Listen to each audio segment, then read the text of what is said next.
Assalamualaikum warahmatullahi wabarakatuh. Alhamdulillahirabbil alamin. Wassalatu wassalamu asrofil anbiya wal mursalin wa ala alihi wa sahbihi ajmain, amma ba'du. Salam bahagia untuk sahabat-sahabatku GNS, salam bahagia untuk sahabat-sahabatku PCLN pada pekan Cakralodaya Nusantara, dimanapun berada, yang dirahmati Allah, yang tentunya insya Allah dimuliakan Allah Subhanahu wa taala. Amin Allahumma amin. Alhamdulillah sahabat-sahabat, bertemu kembali dengan saya Nur Samsun Al Fakir. Di sini saya bersama-sama Cute. Di sini saya tadi barusan tadi sore saya dapat telepon karena siang tadi kita sudah melihat sendiri di mana di situ Mbak Wulan berusaha ingin mensudahi hidupnya. Terus Pak Ustadz juga ternyata belum pulang sampai malam ini. Ini saya baru sampai di depan rumahnya Bu Mus alias rumahnya Pak Ustadz yang baru, dan saya tadi sore dapat telepon sahabat-sahabat bahwa Wulan kabur, hilang, pamit mau ke mana, mau ke masjid, dan ternyata sampai sekarang belum pulang. Katanya mau ke masjid sholat maghrib. Nah, ternyata sampai jam sekarang belum pulang, dan ternyata Bu Mus datanglah ke masjid, tanya-tanya sama orang masjid, ternyata Mbak Wulan tidak ada di masjid, tidak datang ke masjid, tidak ikut jamaah. Nah, terus lari kemana itu? Nah, ini saya diundang ke sini. Saya diundang sama Bu Mus menanyakan. Sebelum saya turun dari mobil, ini saya sudah parkir di seberang jalan di rumahnya Bu Mus. Saya pengen ngobrol-ngobrol lah. Sebelum kita ke sana, kita sholawat terlebih dahulu kepada junjungan Nabi Agung Muhammad Sallallahu Alaihi Wasallam. Lanjut kita doa Liqomsatun. Bismillahirrahmanirrahim. Allahumma sholli ala sayyidina Muhammad wa ala ali sayyidina Muhammad. Liqomsatun utufi biha harol wabah ilhatimah al-mustafa wal murtadha wa benahuma wa fatimah. Salawat kepada junjungan Nabi Agung Muhammad Sallallahu Alaihi Wasallam. Semoga kita semua kelak dia melahir kiamat nanti mendapatkan syafaat baginda Rasul, dan tentunya jangan pernah tinggalkan sholat dan tadarus Quran. Karena apa? Sholat adalah bagian dari menegakkan dan mengokohkan tiang-tiang agama dan tiang-tiang iman dan takwa kita kepada Allah Subhanahu wa taala. Kita langsung ke sana ya sahabat-sahabat.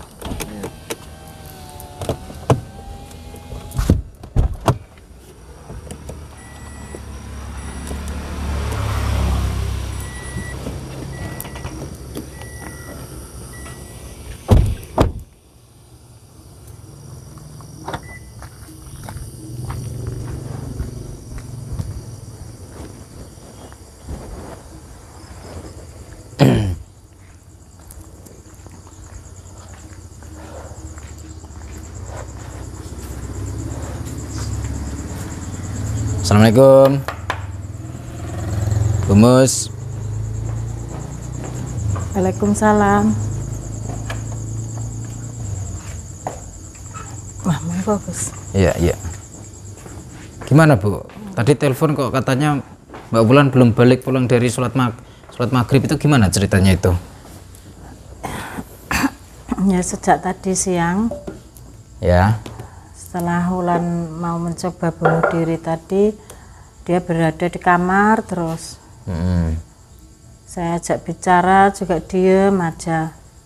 Lah terus tadi kok telepon sampai nangis-nangis, katanya Mbak Wulan pamit mau sholat maghrib di masjid, katanya kok nggak pulang-pulang, terus sampai sudah cek ke teman-teman jamaah masjid, katanya nggak ikut sholat. Iya. Dan sampai sekarang belum pulang. Ya ini saya jadi bingung, Bos. Sudah bapaknya juga, abinya juga pergi. Sekarang Wulan juga pergi. Dan sampean nggak bisa ngubungin Wulan bawa HP nggak?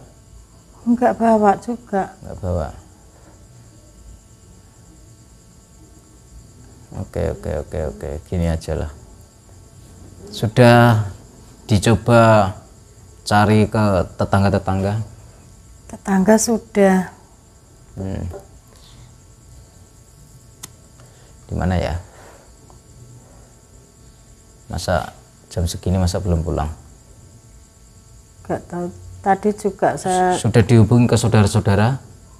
saudara jauh Gus, tapi tadi saya sempat mencari ke rumah teman-temannya juga nggak ada yang Oke. tahu. Gimana ya?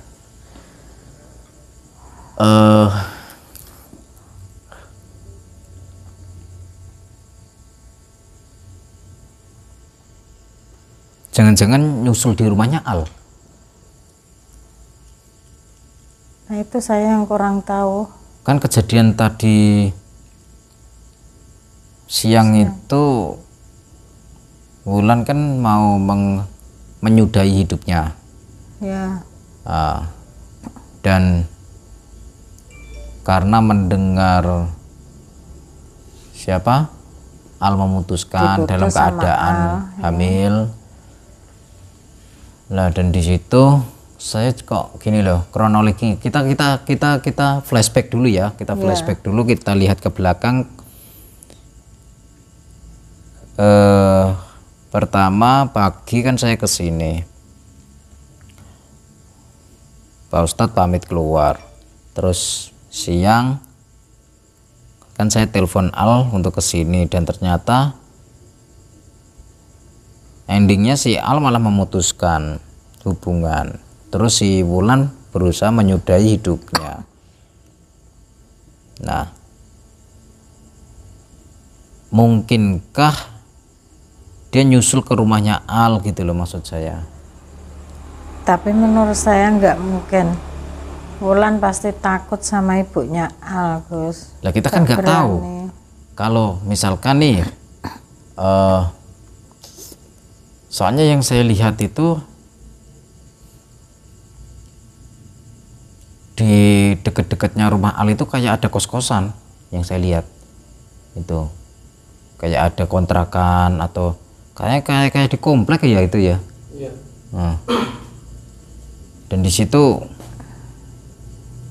ya barangkali ya Bu, kita bukan suudan ya, barangkali disembunyikan, diumpetin, dan toh juga nggak mungkin kalau dibawa pulang ke rumah, karena tahu sendiri orang tuanya keras, itu yang pertama. Kedua, nggak mungkin karena belum nikah, nggak mungkin diumpetin di rumahnya, itu nggak mungkin. Ya. Logikanya itu seperti itu, nggak mungkin. Namun di sini indikasinya bisa jadi, ini dugaan saya, bisa jadi karena mereka kan 2 tahun pacaran. Betul. Dan keduanya sebenarnya saling mencintai. Saya rasa Al memutuskan kayak gitu kayaknya bukan niat ingin bener-bener memutuskan hubungan pacarannya, kayaknya enggak, karena yang saya lihat tadi siang secara psikologinya kayak terpaksa ataupun kayak merasa ada beban gitu loh. Atau mungkin sebelum datang ke sini itu memang sudah ditekan sama orang tuanya atau bagaimana, kan kita nggak tahu. Ya, Nah, juga coba sih. kita datang ke rumahnya Al, cari ke sana, tanya sama Al, apapun yang dikatakan orang tuanya nggak usah kita dengarkan, tapi cukup kita minta maaf lah gitu, dan memohon untuk Al mau membantu mencari gitu. Al mau membantu mencari di mana Wulan berada. Kalaupun memang itu disembunyikan sama Al, ya kita seenggaknya minta keterangan sama Al disembunyikan di mana gitu. Nah, kalau tempatnya lebih baik, lebih aman, ya nggak masalah sih gitu. Tapi kalau disembunyikan di tempat yang kurang baik tempatnya ya kasihan Wulan kan begitu, lebih baik kita jemput. Nah tapi kalau misalkan dugaan kita salah, atau misalkan Al juga tidak tahu di mana Wulan, bener-bener tidak tahu, ya maka kita harus mencarinya. Terus Al juga coba kita minta tolong sama Al untuk membantu mencari. Kita merendah saja, kita ngemis-ngemis lah untuk memohon supaya meminta bantuan pikiran dan tenaganya Al, karena kan Al sudah 2 tahun pacaran sama Wulan, otomatis kurang lebihnya tahulah Wulan itu kalau lagi gabut, lagi ada masalah itu larinya kemana, mungkin lebih tahu. Nah, apalagi zaman muda anak sekarang berbeda zaman muda saya atau jenengan dulu kan begitu. Nah mungkin spesifiknya lebih tepatnya seperti itu yang yang bisa saya sampaikan sih Bu itu. Tapi bener-bener di rumah nggak ada ya ini ya? Nggak ada, belum pulang. Kalau memang jenengan nggak bohong ya? Enggak. Oke. Boten Gus, belum boten bohong. Kalau memang itu niat Gus, ya saya setuju saja. Ini Pak Ustadz belum pulang? Belum. Sebenarnya kemana sih Bu Pak Ustadz? Ya itu saya sendiri juga kurang tahu. Nggak pulang juga nggak ngabari. Masa dari pagi sampai sekarang juga belum pulang? Belum.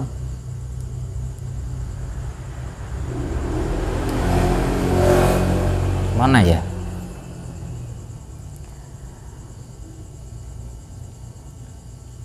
Terus tadi nomor yang sampean telepon itu kayaknya kan bukan nomor sampean itu HP-nya. Nomor siapa?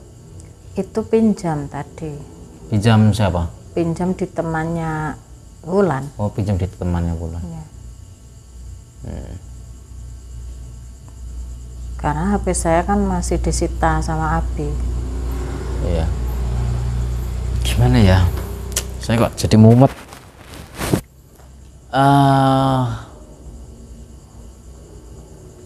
Mungkin gitu Bu.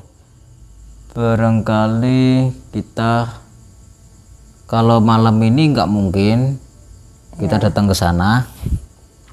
Iya Gus. Nanti kita enak. Iya nggak enak sama keluarganya, apalagi kalau kita perjalanan berangkat sekarang dari sini ke rumahnya Al, nanti bisa-bisa jam 11 kita baru sampai sana gitu. Ya mungkin pagi atau siang saya akan kesini menjemput jenengan, habis itu kita berangkat ke rumahnya Al. Ya saya siap demi Wulan nanti. Ya gitu ya. Iya. Nggih Gus. Matur suwun sangat Gus sudah mau membantu. Iya sama-sama Bu. Sebetulnya saya gregetan dengan Wulan sih Bu, bukan dengan jenengan, tapi dengan Wulan lebih tepatnya. Saya gregetan aja. Nah, sebenarnya kan tinggal ngomong Bu atau Gus, sebenarnya saya dihamili sama laki-laki ini, temennya, pacarnya, selingkuhannya, atau siapa, atau sama Al. Misalkan nih kalau yang menghamili Al kok Al mengancam atau apalah untuk memutuskan, kalau misalkan membongkar mengaku kalau Al yang menghamili, takutnya nanti misalkan ada pengancaman Al akan memutuskan dia atau gimana, kan tinggal ngomong juga, maksudnya kan biar selesai urusannya. Misalkan kalau Al nggak mau menikah ya biar sama Cutek saja. Lah daripada kamu kelamaan nikah. Enggak. 2 tahun kemudian. Iya. 2 tahun kemudian. 2 tahun kemudian nungguin calonmu. Iya. Ya. Setia ya. Iya, setiap tikungan ada. Lah enggak. Enggak. Ya wes. Mungkin saya cukup begitu Bu. Saya silaturahim kali ini. Yang terpenting jenengan nggak usah mikirin aneh-aneh dulu, tenangkan, banyak-banyak istighfar. Terus apa ya, sholat tahajud. Malam ini coba sholat tahajud, barangkali dengan sholat tahajud setelah itu mendapatkan petunjuk jalan Allah yang terbaik. Amin. Karena segala sesuatu yang sedang kita alami, apapun pahit maupun manis, itu adalah ujian dari Allah. Dan kenapa Allah memberikan ujian kepada kita, yang artinya sebenarnya tentunya Allah sudah lebih paham, lebih tahu, karena hanya kita yang mampu melakukan dan menyelesaikan ujian tersebut. Kalau ujian kita saat seperti ini ditimpahkan kepada Cudek, mungkin Cudek sudah nggak tahu, kurus kering itu, Bu. Seperti itu. Mungkin saya pamit dulu, Bu, karena saya harus menjemput kakak saya. Kakak saya karena ibu saya di rumah itu sendirian. Nah, pengennya kakak saya kan tinggal sama suaminya di Semarang, di Peterongan, dekat pasar Peterongan itu, di Nardi, di daerah Nardi. Lah, di situ biar nemanin ibu lah. Saya nanti daripada saya jauh-jauh, nanti saya paling cari hotel-hotel dekat-dekat sini, pagi atau siang, tergantung bangunnya saya. Kalau saya bangunnya kesiangan, ya mungkin agak siang saya akan ke sini menjemput jenengan. Nggih. Ya, gitu aja lah. Besok saya siap. Nah, gitu aja nggih. Matur suwun sangat, Gus. Nggih, Assalamualaikum. Waalaikumsalam. Ayo, Dek, Cudek.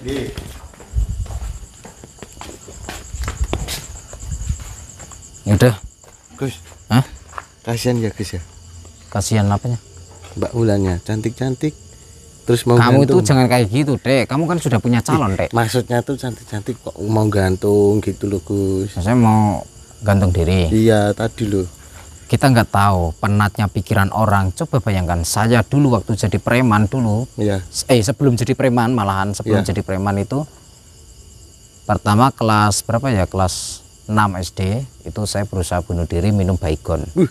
Ya, minum Baygon yang 1 botol itu saya minum. Terus kelas 1 SMP saya berusaha gantung bunuh diri.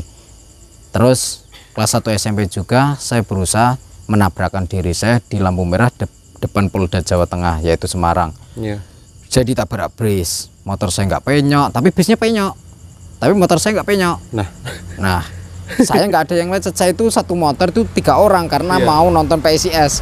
Oh iya. Nah, saya kan dulu bukan kelompok supporternya, namanya Snack Mania. Nah, Snack Mania. Tahu nggak kamu? Tahu ya. Snack Mania itu masih temannya apa namanya, Panzer Biru. Oh iya. Dulu kan saya pencinta PSIS karena saya dekat Semarang, dan di situ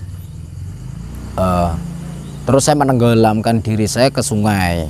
Saya nggak mau keluar, badan saya ikat ke rumput dan sebagainya. Terus di situ saya diam, dan ternyata ada petani yang tahu. Habis itu saya diselamatin. Nah, yang artinya apapun usaha kita untuk menghabisi atau mensudahi atau menghabisi diri kita sendiri, nyawa kita, kalau Allah kalau Allah tidak menghendaki atau Allah belum mengizinkan kita pulang ke rahmat Allah, ya kita tetap akan hidup begitu. Jadi lebih baik apa? Segala sesuatu, berat maupun ringan, masalah maupun kenikmatan, kita serahkan kepada Allah. Hanya Allah tempat yang paling utama, dan hanya Allah tempat yang paling pertama, hanya Allah tempat yang paling tepat. Itu. Oke, terima kasih dan akhir kalam. Wassalamualaikum warahmatullahi wabarakatuh. Jangan pernah lupa salam bertasbih wa sholawatih.